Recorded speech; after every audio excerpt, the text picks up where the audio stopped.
Bonjour à toutes et à tous et ravi de vous retrouver dans Parole d'experts sur H24. Vous le savez, en moins de 14 minutes, nous essayons de soit vous faire découvrir des entreprises et également de parler de sujets d'actualité. Aujourd'hui, c'est un peu des deux que je vous propose. Je vous propose de découvrir une entreprise qui est dans un métier, qui fait partie de ces métiers qu'on aurait pu dire qu'ils allaient disparaître à cause de la digitalisation ou alors en tout cas se transformer, parce que vous savez qu'on parle énormément de digitalisation. On en a beaucoup parlé dans Parole d'experts et on continuera de le faire avec son impact sur un ensemble d'activités, que ce soit sur vos vies, et également d'un point de vue industriel sur les entreprises. Aujourd'hui, rencontre avec Direct Print, une entreprise spécialisée dans l'imprimerie, dans l'impression, et on va voir comment ils se transforment, notamment face à la digitalisation. Et avec moi, je reçois Anas Sharibi, qui est son directeur général, cofondateur, et Ali Munchton, directeur commercial de Direct Print.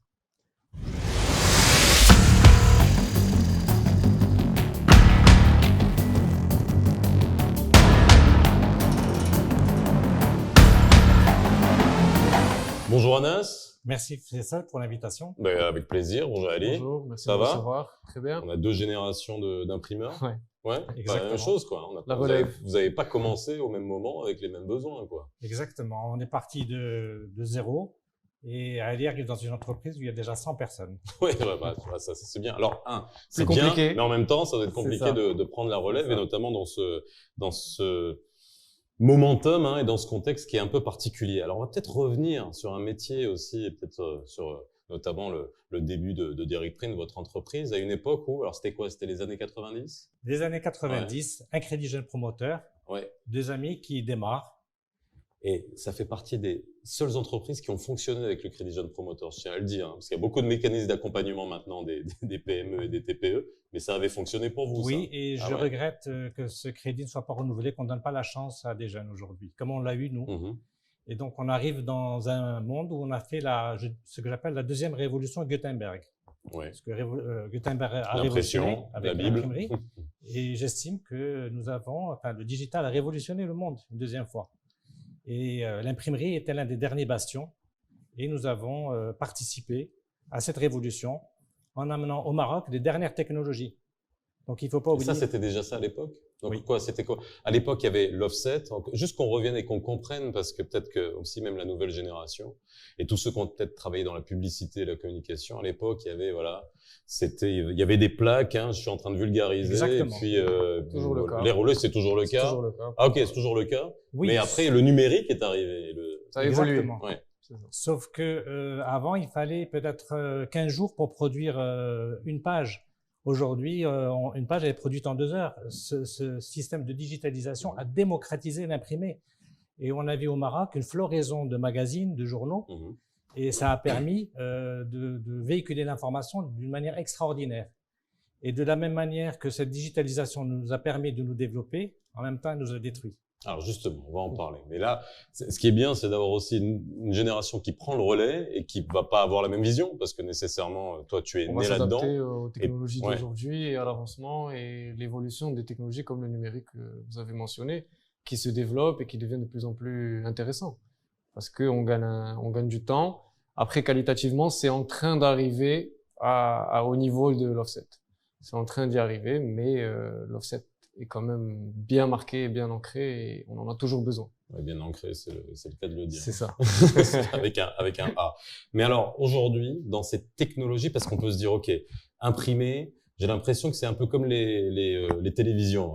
Chaque année, alors une fois qu'on est passé du cathodique au plasma, après on est passé du plasma au LED, et après du LED UHD, 4K, et chaque année on a l'impression qu'on nous rajoute un truc, mais moi je vois pas la différence à l'œil nu. Vous, dans on va dire la qualité d'impression aujourd'hui, est-ce qu'on est arrivé au top en termes de technologie, ou il y a encore de la progression sur ce métier-là? Très sincèrement, je ne pense pas qu'on puisse dépasser, il y a un plafond de verre qu'on ne dépassera pas. J'imagine. Mais par contre, aujourd'hui, nous avons d'autres préoccupations. D'autres préoccupations qui sont l'environnement, qui sont le recyclage de nos déchets, qui sont aussi de produire des choses à l'imprimer que les gens vont garder. Puisque l'imprimé, finalement, on ne véhicule plus d'informations, l'information, on l'a sur nos portables. Donc, il faut quelque chose que les gens veulent garder. Pour qu'ils le gardent, il faut ou bien qu'il soit très beau, ou bien qu'il emballe, par exemple, une nourriture ou un objet. Donc, ces deux fonctions On est passé de l'imprimé qui véhicule de l'information à l'imprimé qui est un objet en lui-même, que l'on veut garder. Alors, c'est ça le challenge finalement. C'est ça. Dans les années 90, au Maroc, c'était l'explosion des magazines, des supports papier, des prospectus, des flyers qu'on voyait de partout. C'était le début de la grande distribution. Donc, alors, c'était aussi la grande mode. Tout ça, j'imagine que ça a disparu. Ouais. Et donc, quand on est imprimeur de métier, une entreprise spécialisée, vers quoi on va aujourd'hui? Alors, on a bien compris les supports qualitatifs, mais vers quoi on va? C'est le packaging. Ouais. C'est l'emballage secondaire pour un produit, que ce soit l'alimentaire, pharmaceutique, cosmétique, tout type d'emballage ou souple pour l'agroalimentaire encore, le phytosanitaire. Ça, c'est quelque chose qui va rester. On en a toujours besoin. Il faut bien protéger ses légumes surgelés, il faut bien protéger son dentifrice, il y a beaucoup de choses qui vont rester. On a a priori que ça va disparaître ou non. Mais non, ça va rester. Il y a aussi les étiquettes adhésives qui sont présentes partout, que ce soit une bouteille, une canette ou autre. C'est là, c'est imprimé, c'est dessus. Et ça va rester. Parce que finalement, on se rend pas compte, hein, mais l'impression, c'est un peu comme la chimie, il y en a de partout. Exactement. Hein, c'est vrai. Il y en a de partout. Oui.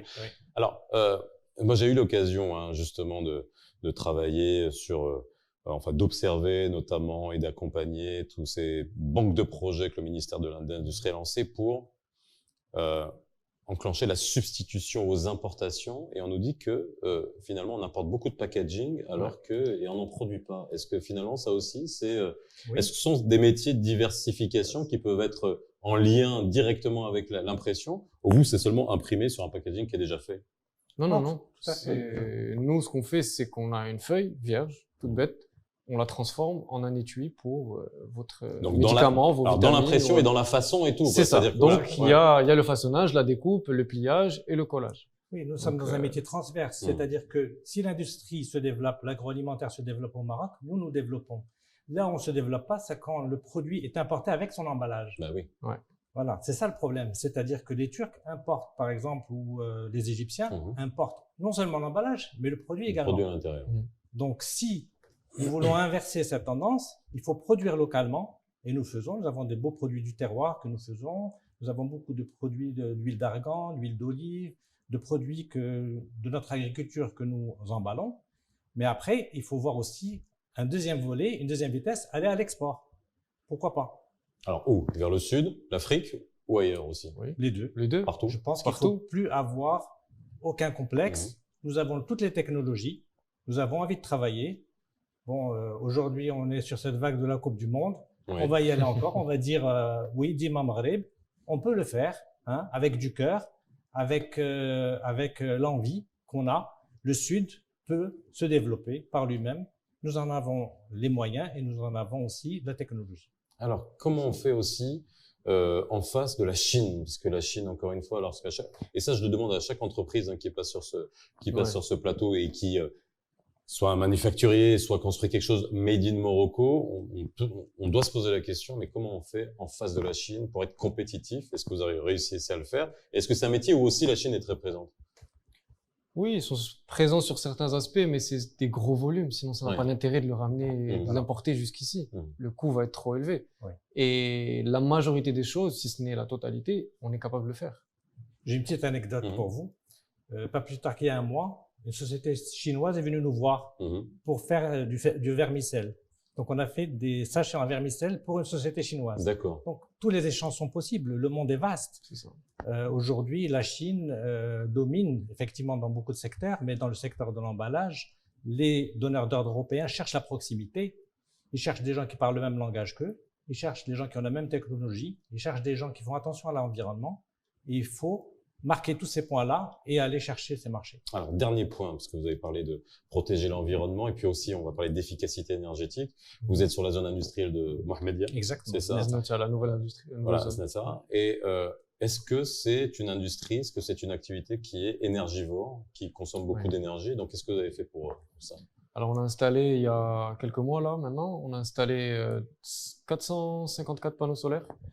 Ce qui nous permet, photovoltaïque, ce qui nous permet d'être à 30% libre de l'énergie qu'on consomme, et on économise environ 304 tonnes de CO2. Voilà. 7000 par arbres. an. Ouais, environ plantés. 7000 arbres si on fait le calcul. Et effectivement, on a une très très grosse consommation d'électricité, ce qui est normal parce qu'on a un parc machine assez grand et assez développé. Et c'est important de faire attention, comme aussi les déchets. Nos déchets, on les donne au recyclage. C'est quoi? Alors, l'encre, il y a de l'encre, j'imagine. Oui. Alors oui, On travaille toujours avec de l'encre. les encres, la Ouais. majorité sont à base végétale. D'autres non, d'autres oui. Les cols aussi à base d'eau. Et les déchets, donc le papier, c'est recyclé, c'est donné à une société qui s'en occupe et qui fait un recyclage comme il faut. Exactement. Et d'ailleurs, nous avons un label RSE, donc EcoVadis, et nous avons reçu l'année dernière la médaille de bronze pour toutes les actions justement qui concernent l'environnement, mais aussi tout ce qui est la responsabilité sociétale. Nous sommes une PME. Vous avez combien de salariés? 109, 110. 109. Ouais. Voilà. Centaines. Mais on estime que c'est notre devoir d'entreprise citoyenne de faire attention à ces points. C'est l'avenir de nos enfants et c'est aussi des points pour se positionner pour l'export à l'avenir.